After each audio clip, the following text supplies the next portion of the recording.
So before we dive in, Robin, can we just review for us the sequence of order of events here? Okay, we got a little off track, I think, because Mr. Davis was going to do an opening statement, but that sort of morphed into his testimony. So I think what we should do at this point is let Mr. McGuire cross-examine Mr. Davis, and then bring Mr. Glines back up and let both parties ask him whatever questions they want, and then we can jump back in. How many witnesses do you have? Just one.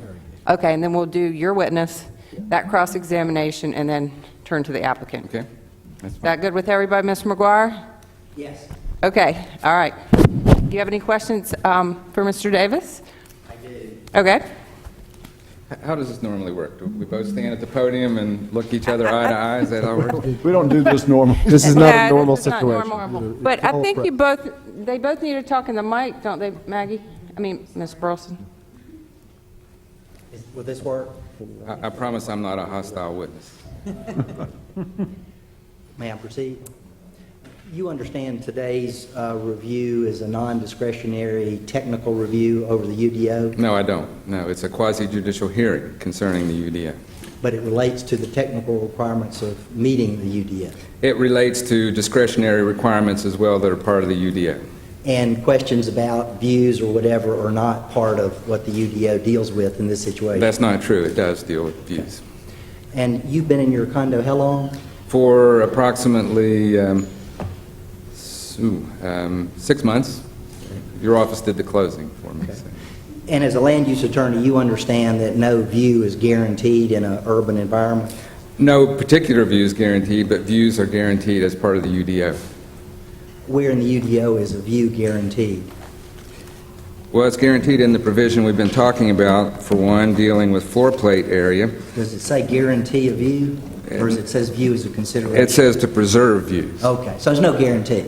Not for any particular view, no. Right. And you understand that Mr. Fraga's Haywood Park Hotel had its views blocks when your condominium project was put in, right? Actually, I understand he didn't own it at that time. Well, but whoever did own it, that's part of being in a downtown environment. Someone may build a building that blocks your views. That happened to my office, it happened to Mr. Haywood, the Haywood Park Hotel, and it's now, you think, happening at your I business. understand Mr. Fraga bought the Haywood Park Hotel after that happened. Okay. And were you in any way, like Mr. Glines, involved in writing and revising the UDO? I was not. I wasn't living here. So anything you know about its meaning would be based upon what you think should happen in this particular case? No, that's not true. I've read all of the minutes from the City Council pertaining to the adoption of the UDO. I've read the UDO in great detail, so no, that's not true. So you're well read on it? And I also have an expert witness who's going to Okay. testify. And you're aware that Mr. Fraga made substantial changes to this design to accommodate views of some of the residents of 21 Battery Park? I was at a meeting in October of 2013 when Mr. Fraga presented essentially the same project that he's presenting today. And whether there were any changes made before that presentation to the neighborhood as a neighborhood meeting, I don't know.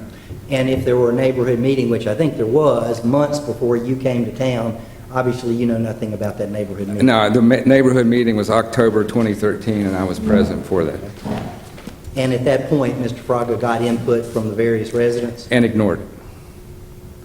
He ignored your input? No, he ignored the input from several people at that meeting, including several residents of the west side of 21 Battery Park, who complained about their lack of light in their views. Okay. Now, you say that this project may be under 21,000 square feet, so that B would apply rather than C? Under 20,000. Yes. But you don't have any evidence as to whether it's just under or just over, do you? I have the dimensions that were listed on the plans provided to the City Council. Before they were revised? I have the revised plans. Okay. And do you have any evidence to support under the revised plans where it shows it's under 20,000 square feet? Well, I have the survey of the parcels. I mean, I don't know how you can get better than that. And the revised partial shows it's hot more than 20,000 square feet, correct? I haven't seen a revised survey. Okay. Now, when you talk about open space, all of your comments before council up to now had to do with the on top of the Grove Arcade, correct? No. I mean, Did you talk about whether there was open space on any other side of the project?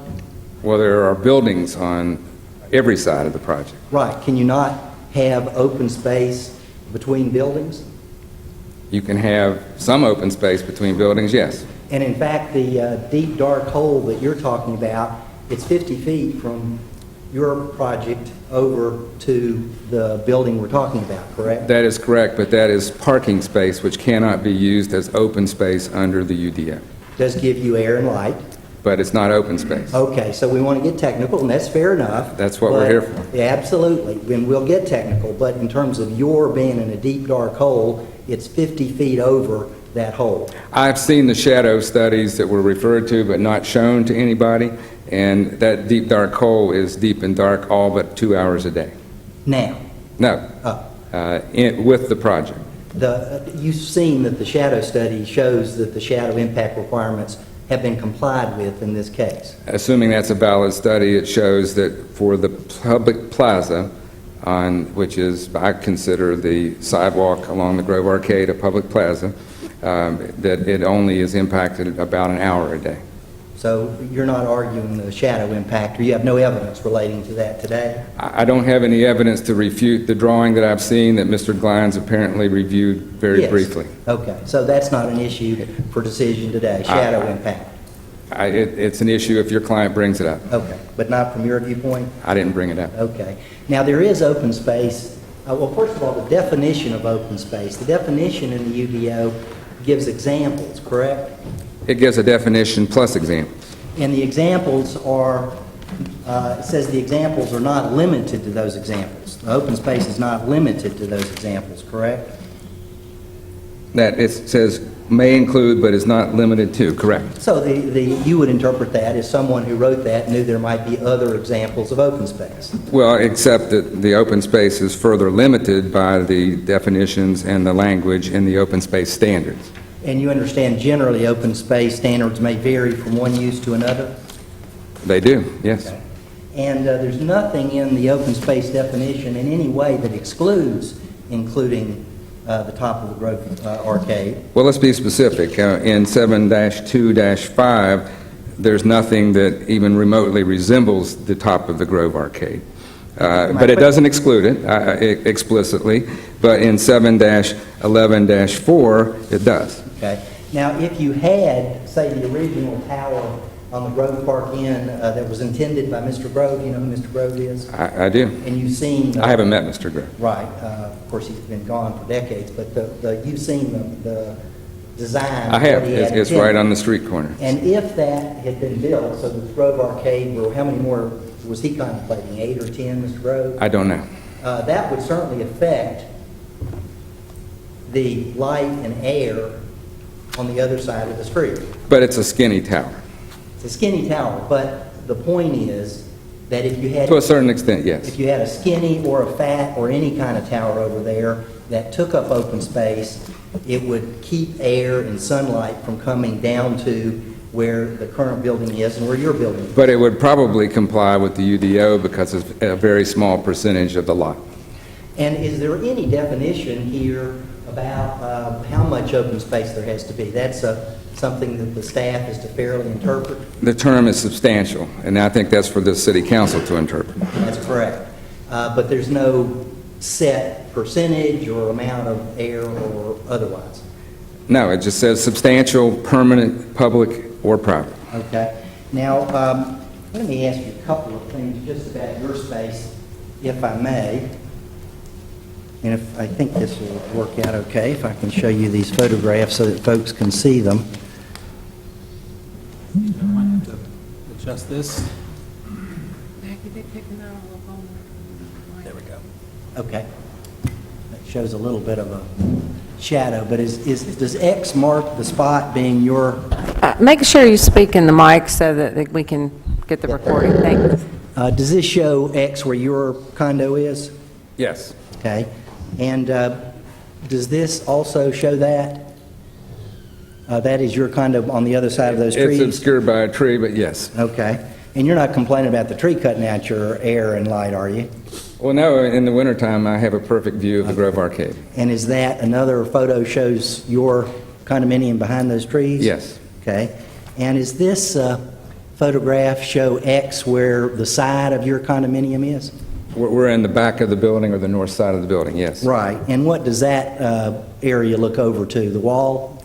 That looks over to the wall of the Haywood parking garage. Okay. And is this a photograph showing X where about the level that ladder goes up to where your condo is? That's my office window to Yes. the right of the X, yes. And is this a fair view? It's actually taken from that ladder of your view from your condo? With the leaves on the trees, yes. Okay. And is this the view from your alley window? That is, you look over at a wall? It's better than that, I think. Okay. But basically, it looks over to the It wall? does look at a wall. Okay. Now, in considering open space, it's also legitimate, is it not, to consider space on sidewalks? Sidewalks that are substantially larger than the requirements. And that would be true of the sidewalk in front of Grove Arcade, correct? I don't know. Well, now, you called it a public plaza.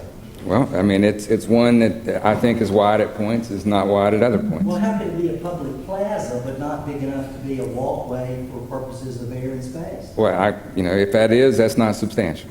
Okay, you think you're being consistent on this, Mr. Davis? Well, of course I am, yeah. You want to say it's a plaza, but it's not open space? I don't know the requirements for sidewalks, Okay. okay? But it's open space, and the open space definition specifically includes walkways. That it does. So it would include sidewalks. It could include sidewalks. If you look at 7-11-4, however, it restricts that to sidewalks that are substantially larger than the requirements. Ones that might even be called a plaza. Correct. Okay. And you would have to consider not only the roof of the Grove Arcade, but the open space over what you call a plaza between the Grove Arcade and this projected building. I don't understand the question. Open space, whether or not it includes above the Grove Arcade, would certainly include the space on the larger than usual, you call it a public plaza area between the Grove Arcade and where this building will be. If those sidewalks are wider than the requirements, substantially wider than requirements, yes. And do you dispute that they're substantially wider with the tables? I don't know. I didn't hear Mr. Glines talk about the requirements, so I don't know. So you don't take any position on that? I don't. And there's also open space on the north end going across Battery Park, correct? There's sidewalks over there on both sides of that street. There's a sidewalk on the east side of I'm sorry. Sidewalk, you're talking the north end of what? Yes, of the building. Then- Battery Park Avenue. The north end of the building would be not on Battery Park. That's the south end of the building. Could be across looking over to the restaurants that have, like next to the Grove Arcade, expanded sidewalks. There are sidewalks over there. I don't know how wide they are. But you know there's dining out on them, correct? There is, yeah. And you can walk in between the dining area and the restaurant, so it's wider than normal sidewalk. Well, correct? there's a bump out for dining. Okay, and that makes it, would you call that a plaza? No, Okay, but certainly open space, it's a sidewalk. which is open space under the walkway example of open space. Only if it's substantially larger than the requirements. And you don't know, you have no idea whether any of these sidewalks where they have al fresco dining and so forth are substantially larger. I don't. Okay. You would prefer Mr. Grimes on that? I didn't hear him testify about that. You did hear him testify, though, that he considered open space to be those sidewalks. I did. I Okay, so did. he did cover that he thought those sidewalks were open space. And he said he didn't think it was a public plaza either. Okay. And one other question about the Grove Arcade top, you're aware that there's an agreement in place with the Historic Preservation Society that allows no further building above where it is now? I have reviewed an easement, Yes. if that's what you're talking And that about. easement says no further building up above the top of the Grove Arcade. Unless it was changed. I mean, the easement restricts that, but easements can be changed. But it restricts it permanently, correct? Permanent easements can be changed. Okay. But what we're talking about today is what open space is there today, correct? No, we're talking permanent open space. That's the term used in the UDO. And there's, how much open space is there between where this building will be and your balcony? I haven't measured that. And that's not open space under the definition in the UDO because it's parking. Is it all parking? Yes. There's a ramp, which is for vehicular access, which is also excluded as open space. So you want to exclude some air and light because you think technically under the UDO, there's not enough open space on the other three sides. Now, I'm not trying to exclude anything. The UDO excludes it.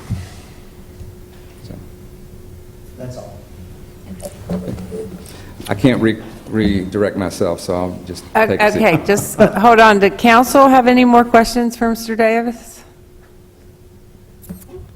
Okay, now, what we said next was Mr. Glines to come back and give Mr. Davis an opportunity to question him, and then Mr. McGuire. Give me 1 minute. I need to get my executive meeting.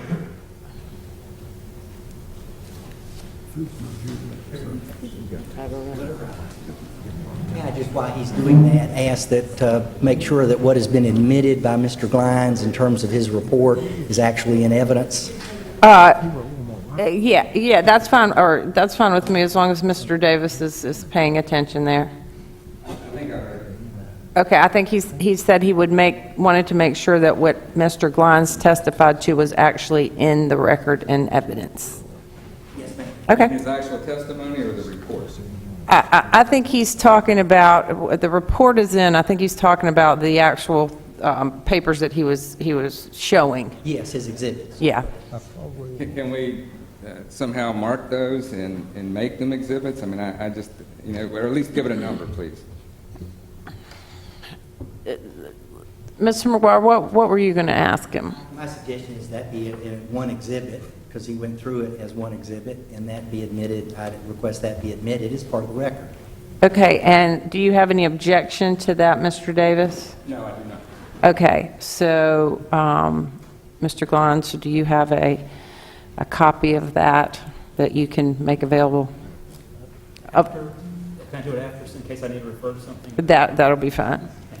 And we'll get a copy, make sure you get a copy, Mr. Davis. I do think everything you referred to is either in the staff report or the application. Is that correct? Mr. Glines? Okay. And we'll have electronic copies that were sent to us. Yes, and I think the point was anything he talked about, we've already got. So, or you've already got. Ready? Everybody ready? Okay. Here we go. Okay, Mr. Glines, how long have you been with the city of Asheville as a planner? I've been with the city of Asheville since 1997, Okay. and I was a park planner when coming in. Okay, how long have you been an urban planner? Since, I believe the date was 2001. Okay, roughly 13 years. In that entire 13 years, have you ever approved any open space determination based upon the space above a building?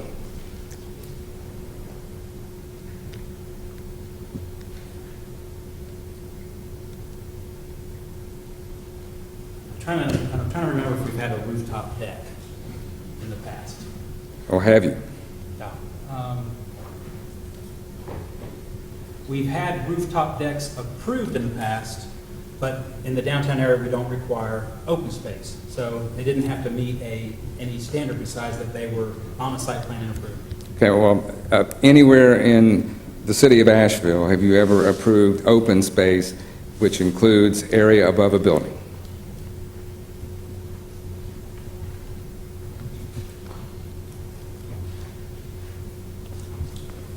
I think of some other projects. I'm thinking of the Pioneer Building on Broadway. I can't remember all the particulars of that plan, but they do have a rooftop open area on the top, and they also have some space in front, but I can't attest to which combination of space on top and which space in front constitute the open space. In other words, you don't know. I can think of examples with buildings developed in the city of Asheville who have rooftop spaces, whether or not they had to meet a technical standard to be justified as open space, I can't say right now. Well, you understand that when a developer counts something as open space, they essentially dedicate it that way, right? I don't know that, yes, okay. Well, I mean, it's part of their project from there on. They have to preserve their open space that they dedicate as part of their approval process, right? If it's, yes. And so you would know if you had approved a certain amount of open space that was space above a building. Of the building to meet the open space standard. I Yes. can't recall everything that we reviewed over those 2 years. Okay. Well, and did you receive a document request from me for any documents wherein you've approved open space as a space above a building? We have seen that. We haven't had time to respond to it. It came last week late. It came last week, but you haven't found anything yet. I haven't had a chance to look, to be honest with you, to start. Okay, well, let's go back to the types of things that you said count as open space for this project. And before we do that, what do you mean by substantial? A good amount. Substantial A is a good good amount. A amount. good amount. Are we talking blocks worth? Are we talking thousands of square feet?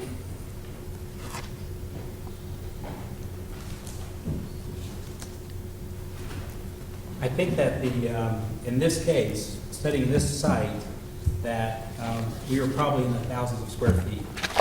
If you count the tops of buildings, right? And you count the ground as well. Well, let's go into what you said counted here. But first, let me make sure that we're looking at the definitions. It might be easier to go back and do this. I'll need to swap this out.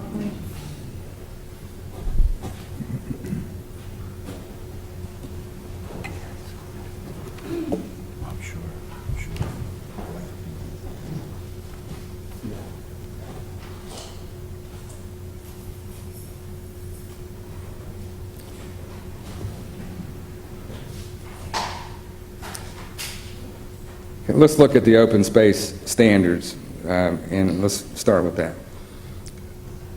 It says the classes of land enumerated in the subparagraphs below may be utilized to meet the requirements of this section. You understand that's what your UDO at section 7-11-4D says, right?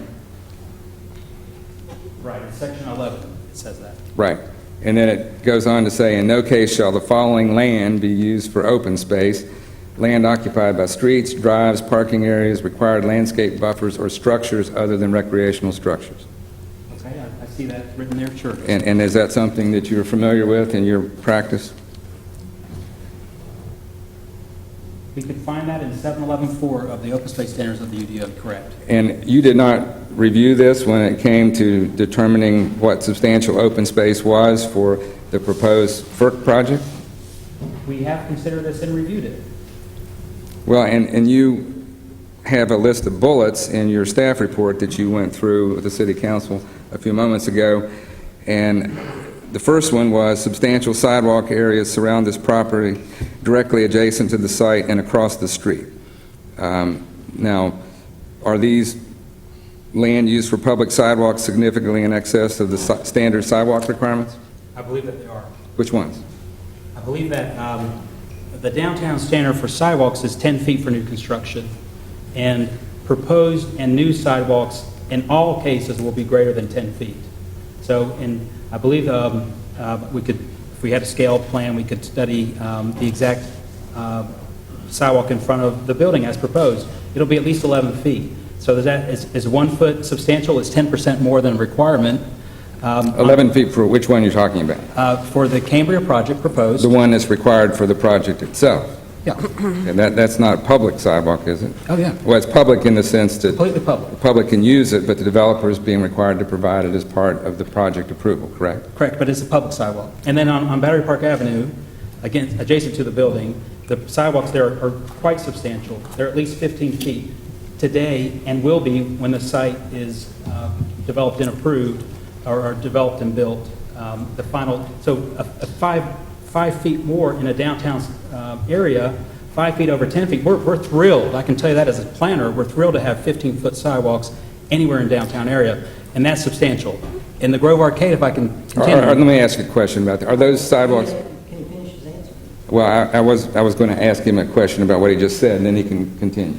Let him finish his answer. I'll be brief, and I apologize. Just in front of the Grove Arcade, that sidewalk is quite substantial. I took a tape measure out there, and I did measure it, and it's 18 feet is the standard width in front of the Grove Arcade, 18 feet. And that includes the dining spaces and the wide aisle and the street trees and the benches, all in that terrific public space out front. And that's not counting those dining spaces that have to do with Carmel's and some of the other spaces that have bigger bulb outs on the corner or halfway up the block. There's greater spaces developed for those, for public amenity space. And that was beautiful improvements done when the Grove Arcade was improved. As I said before, it wasn't dedicated as a plaza, but it is valuable open space. You would consider it a plaza, wouldn't you? No, I don't consider it a plaza because the Grove Arcade is privately managed. It's not something that, from a public standpoint, we have control over. The Grove Arcade Foundation does. Well, we're going to leave that issue aside, but the next bullet you had was the combination of building step-backs, which are required under the UDO for this project. That is land occupied by structures other than recreational structures, correct? I think they're recreational structures. I think they're recreational uses. A hotel is a recreational structure? I think the bar and the restaurant are, and I think the outdoor plaza is for the enjoyment of patrons who would visit the hotel and would stay there. Is that what you would consider recreation, public recreation in this city? It's private recreation. It's No, I for admit I private purpose. recreate some in that capacity myself, but I mean, that's not what the UDO considers open space, is it? In this consideration, I don't think it's limited. It's limiting that. I think that can be counted. Even though 7-11-4 says, in no case shall structures other than recreation structures be considered. You're on top of a building. Is there any other use on top of that building? It's for recreation purposes on top. Could you not have a rooftop deck or other facility? What's a balcony? It's part of a balcony is part of a structure. I know you want to argue your point. No, I think it's... I mean, you were meeting with Mr. McGuire before you came on for cross-examination. Was he giving you pointers about your testimony? No, sir, he wasn't. Okay, what were you discussing with Mr. McGuire? Ms. Daniel wanted to talk about, in an urban setting, and I shouldn't talk about another witness who might be a potential witness, but in an urban setting, it's common to use rooftop decks as open space, to meet open space requirements if you have them to meet. Which is prohibited by 7-11-4, correct? I don't agree with that. I don't agree with the way you're interpreting that up there. I mean, I'm just reading words. Let's move along. We've Well, let asked me- and answered next bullet about point. 10 times. Well, next bullet point, the Grove Arcade is height protected. That doesn't comply with 7-11-4, the top of Grove Arcade. But the definition, the basic definition, starting in the beginning of the UDO, 725, open space means an area that is intended to provide air and light. What does that do on that roof? Because it's not going to be built upon, it will always provide a western view that provides air and light to everybody that's east of it. Except for people east of the Fraga building, right?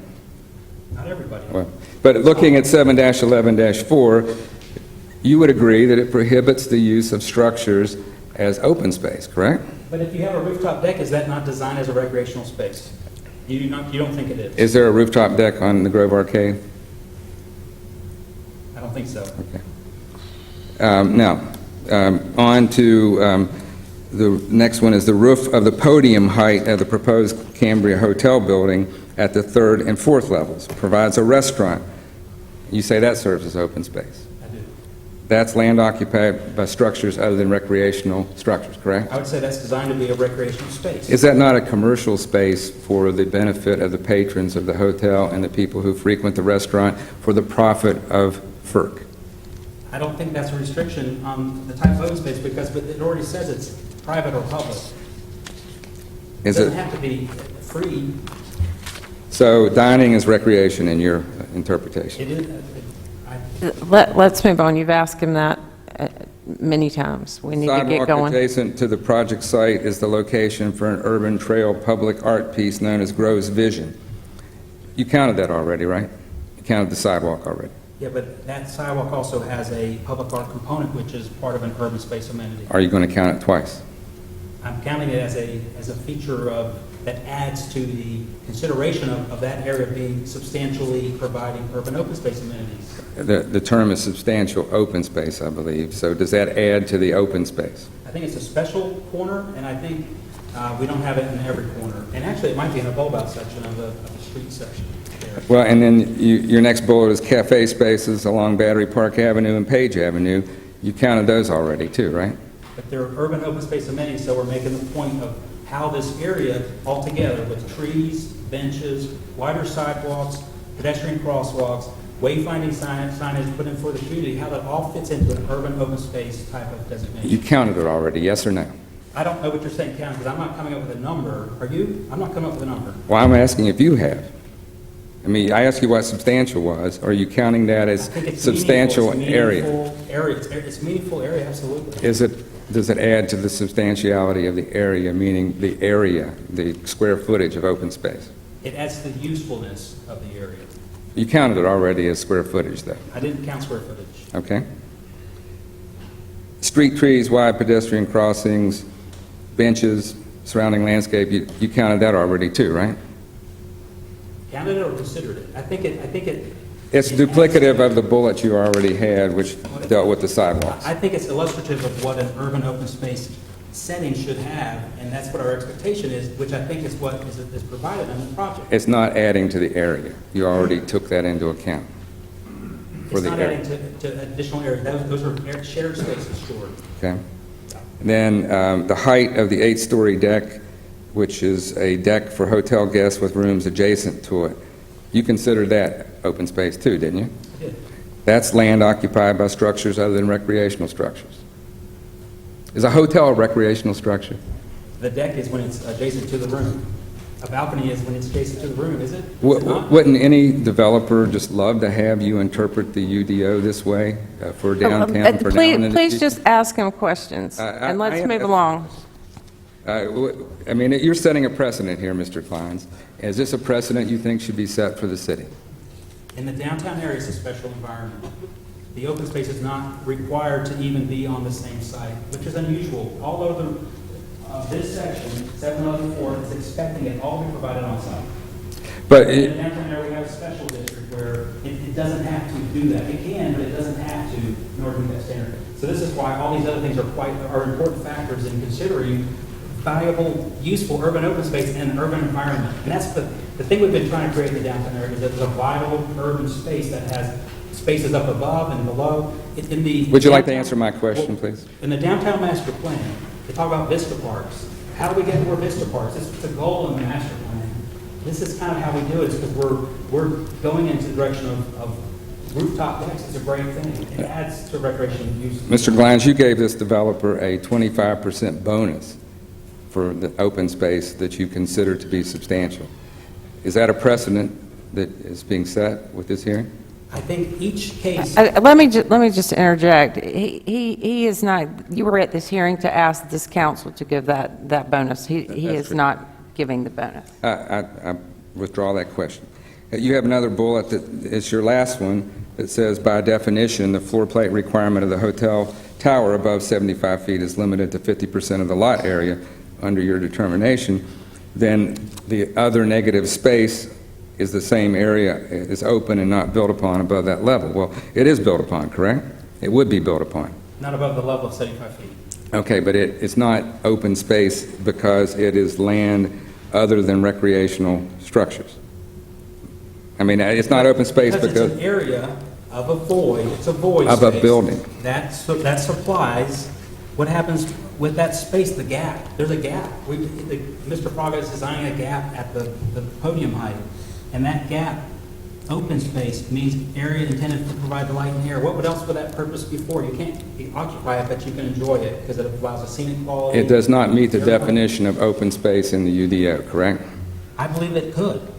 The entire 50% that is not the tower is now It's an item of consideration. it's a structure. Can you let me Yes, finish my question? All right. Let's question and answer, and let's That's wrap okay. it up, because you've asked him the same thing many times. Let's just get it I'm getting get to it the done. last bullet All right, point that thank you. he has presented to you for the first time at this council meeting. 7-11-4 says that you, in no case shall structures other than recreational structures be used as open space. This 50% that you're counting again for the FERC property is a structure other than a recreational structure, correct?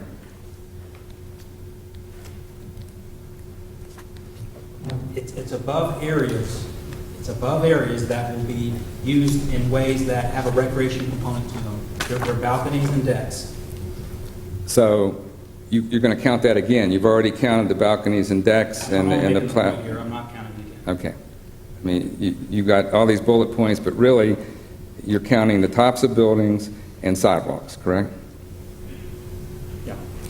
And one thing that I want to clarify, too, is the approval from the Planning and Zoning Commission, your staff report, and the staff report, I think for the City Council, says that there was a traffic study done for traffic on Battery Park, on Page Avenue. That traffic study was not in your file. Have you reviewed one? I personally have not reviewed one, and I'll have to look at that note to confirm. We could make sure that's... And one final thing, this If I might just say, the traffic studies are reviewed by the Transportation Department, city engineer, traffic engineer. okay. Now, this shadow study that was done, that you referred to, you didn't present that today, did you? I did not. And it only arrived in your office May the 6th, correct? I don't remember the date, but I could accept that is possibly May 6th. I don't remember when it came in. And you didn't review it to determine whether it was a valid study, did you? I did review it to determine whether it was a valid study. And how did you do that? I reviewed the incremental images based on point-in-time information provided with the images. I think that probably, Mr. McGuire, is that going to be presented by in your presentation? Although it really hasn't been made an issue. Well, And I'll just withdraw that question, except for what you're saying is you just reviewed the images they provided to you, correct? Correct. Okay. That's all I have. Okay, Mr. McGuire, do you have some questions for Mr. Glines? If I may. Oh, You hold say on. we can interject a question? Oh, anytime. Go ahead. Just, it's a quick one, but Mr. Glines, according to the presentation we heard, the proposed square footage of the tower, if those numbers were correct, they represent 55% of the surveyed area. Were those numbers on the plans correct? We identified early in the staff report that there was a corner parcel that was not originally included in the survey, and it wasn't registered by Buncombe County. Right.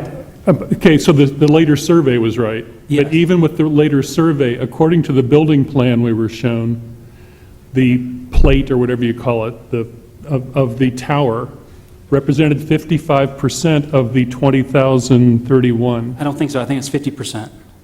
Right at 50%? Yes, just below 50%. Okay. Thank you. My understanding. Thank you. Okay, any other council members? Okay. Mr. Glines, did your answer just now explain why? Remember to talk in the mic. Thank you. Mr. Glines, did your answer just explain why there's no question about this project being under subsection C rather than B? Yes. And by the way, you said you were a park planner for a number of years? Yes. On a day when we're celebrating Pritchard Park, who designed the current Pritchard Park? I had a lot to do with that. Okay, thank you. Now, in terms of the open space, you were asked if you've considered open space above a building. Have you had any building like the Grove Arcade where there was a permanent easement allowing nothing to be built above that airspace? I can't think of another example. And is that important, that if you could consider open space above a building if the airspace is permanently protected? I think it's substantial information and quite an unusual situation, correct?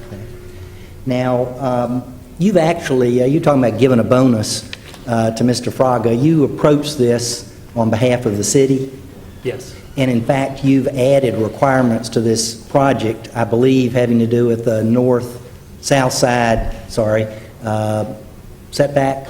Yes. And you've changed the project because you thought it needed to be done so with the UDO. That's correct. But now, with those changes that have been made, you say this project fully complies with the UDO. Yes. The question, I think it's beyond cross, it's friendly cross, and it's legal. Well, you asked him a lot of questions about whether it complied with the UDO or whether it didn't, so I think he can follow up with that. But you know, if you want to call him as a witness, I think you can do that as well, but we might as well, I think, do you want to use him as a substantive witness as well? No. Okay. Can you please put that standard up so we can see it again? The definition, I believe, or the Yes, standard for the, This screen, exactly. oh, I'm sorry. You just have to the right. Okay. Oh, Maggie, can you help with that? Thank you. Okay. Now, you heard Mr. Davis say that within a ordinance or a law, the same phrase can mean something different in different places. Right. Is that true of open space standards? I think so in this case. It is. And in fact, We're recording. okay, in fact, this standard is more restrictive because it relates to actually designating something as open space. Is that correct? Correct. Whereas the standard of open space for purposes of this project, it doesn't have to be designated, it just has to be considered. That's correct. So would you apply this more restrictive standard for an open space designation to the project at issue? No. Okay. And you say that the patio or deck on the side of this project would be used for recreational purposes? I feel that that's recreational purposes. And you feel that dining out is a recreational purpose? I think it is, especially in downtown Asheville. And if you put aside, completely put aside the Grove Arcade in the top of that space that is permanently dedicated to be open, if you put that aside, do you still think there's sufficient open space? I think that, yes, and I think that most areas of downtown would love to have the sidewalk configurations and opportunities for the streetscape that we have at the Grove Arcade and surrounding areas. We're working towards that. That's really a model. That's really a model for the downtown, is to have the wider sidewalks. We're working on it all the time. Every project we get, we try to assure that we're getting minimal, but trying to get more. So I think it's a model for downtown. And so taking out the top of the Grove Arcade, which was one of the 9 examples of open space, the other 8 are sufficient, you feel, to look at this and make that consideration and approve the do. project? Thank you. Question? Me too. Mr. Glines, on the issue of permanence of open space, came up earlier that an easement might be changed. There are different ways that open space can be created by ordinance, regulation, law, granting of property rights through an easement. Are there any of those that are absolutely permanent? Can any open space be converted to? Other uses, maybe. I guess our most permanent ones would be the street right-of-way. But we And- close streets. And we This do, and pencil all the we time. change. And obviously, in this design, in the 1990s, we had more pavement, and we converted it to the configuration it is today to increase sidewalk space. That's fairly common. We did that also, if I might make a reference to Pritchard Park. If you remember the sidewalk along College Street, back in the old days, that was a 9-foot sidewalk, and we basically doubled that to 17 feet to increase the open space and the usability and the enjoyment of that space. So that's a goal we're trying to do, and I think it's an example here. Yeah. And this section regarding open space, in contrast to 7-2-5, 7-2-5 uses the term, but not limited to it. It provides some guidance, but it says, here are examples of open space, but open space is not limited to these things that follow. We might want to put that back up there to I think I can see. find that.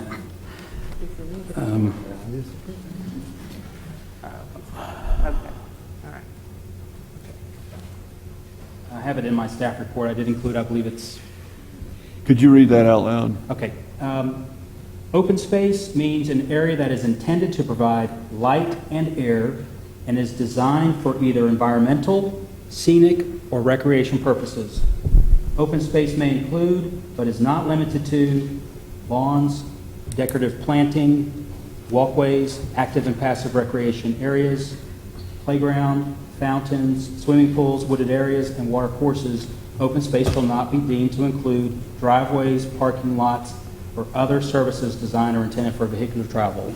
And just throw the other one back up. So this uses that, but is not limited to phrase. And the application of this is for the purpose of, help me with this, defining open space in the context of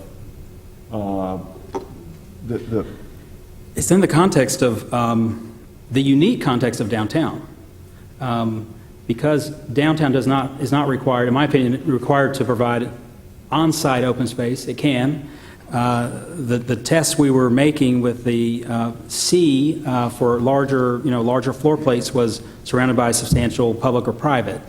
So I think that this is helpful from looking at the general expression of open space and in the intent in downtown, based on even reading the downtown master plan, was that the purpose of all those extra regulations, which were extra with the downtown master plan to restrict development in the downtown area, was to make sure we had plenty of areas that weren't built upon above 75 feet.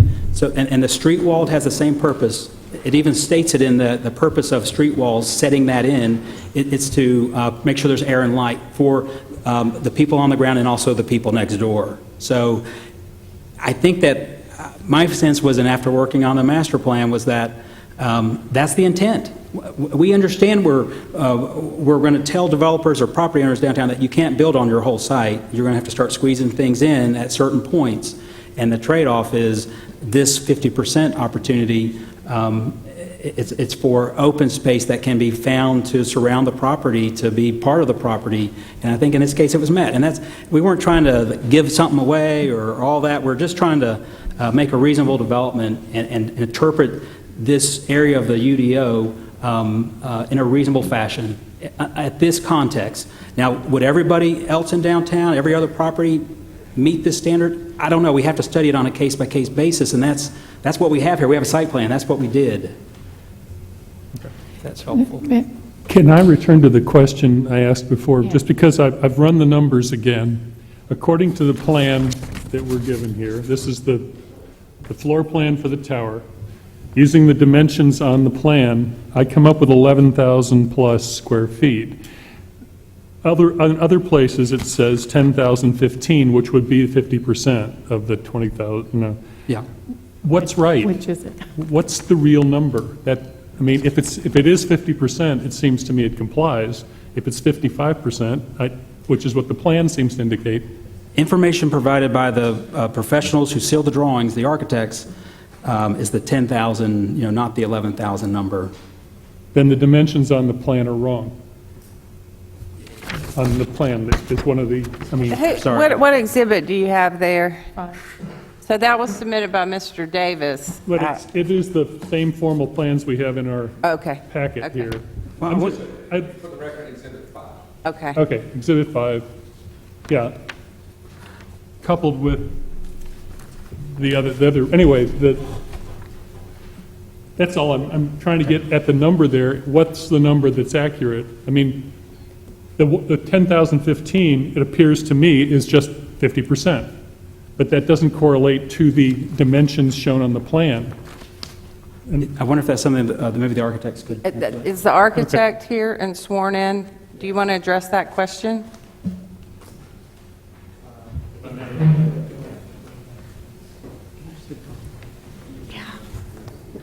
Can we let them do that on their case? Well, I think if there's a sworn-in witness that a member has a question for, that they can come and answer it, instead of having Alan trying to figure it out. I'm not saying he's testifying, let him just answer the question if he can. The question is, you're looking at the overall dimensions and you're not considering the undulations of the floor plan. So there are some cutouts in that overall. So if I you see, took, so you don't just take the rectangle?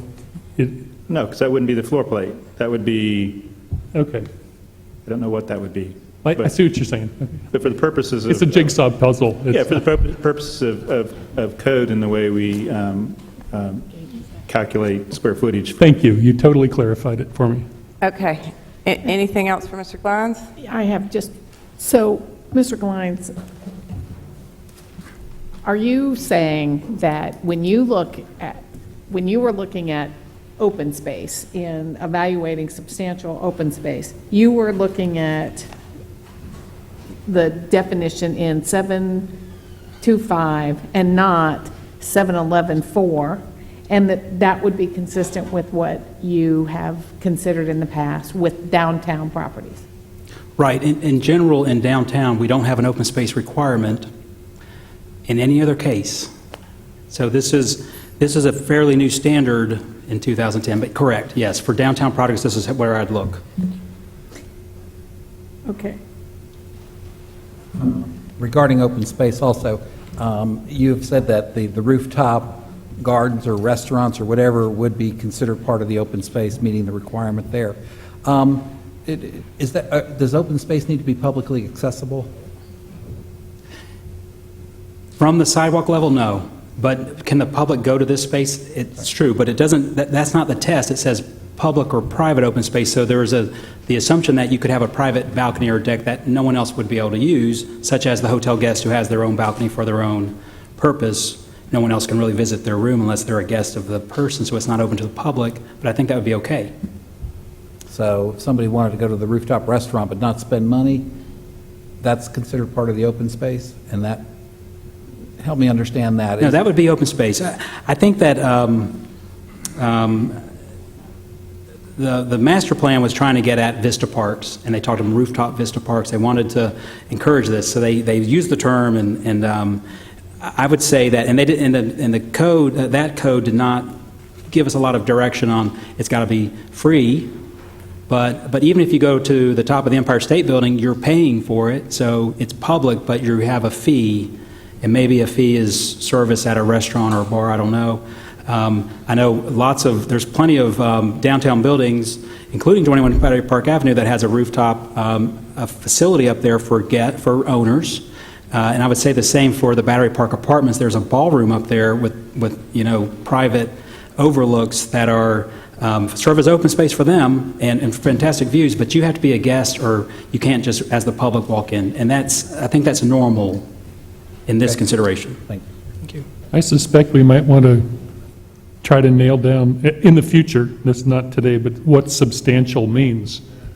Because substantial is kind of loosey-goosey, I think. But I mean, that's for a future discussion. Well, that's part of what you got to decide. You have to decide tonight. That's part of your discretionary decision based on the evidence. May I ask one follow-up question? Yes. Mr. Glines, let's assume that this developer is entitled to use the rooftop of the Grove Arcade as open space as you proposed. And let's say the next developer wants to build a tower on the other side of the Grove Arcade, on the western side of it. Can they use the same open space, the same rooftop as open space? I think we would study the context of that development. Can you answer yes or no? I think it would count. It's hypothetical. Just let's finish up. You said one question. You're asking him to speculate. He said yes, it would count. I thought I heard him say. Okay. It was on the west side, and they were developing on the west side, and they were surrounded on the other side. Using the same open space. The Grove Arcade is useful open space if you're on the west side or the east side, because the sun is going to reach your building. The north side, the south side. You could totally surround the Grove Arcade with towers using your definition of open Well, space. the north side's already got a tower, so I don't think. South side. South side's got a city building. Don't know if we have any plans for that. That might be something to put on our Well, I list. mean, theoretically, you could do that under your definition of open space. I think it's surrounded by. Okay? That's all I have. Okay.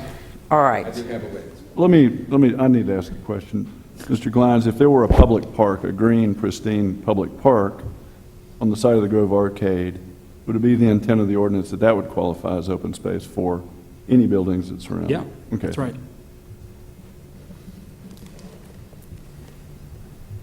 This would be a good time to break, perhaps. Well, that's up to you. Well, it seems that we're in a natural breaking. Okay, all right. I mean, it's fine from a, Yeah, I mean, you have another witness, but we haven't started the examination, so I think that the council would like to take a break. That's fine. I mean, I can make the witness relatively short, but it's up to you all. How long is short?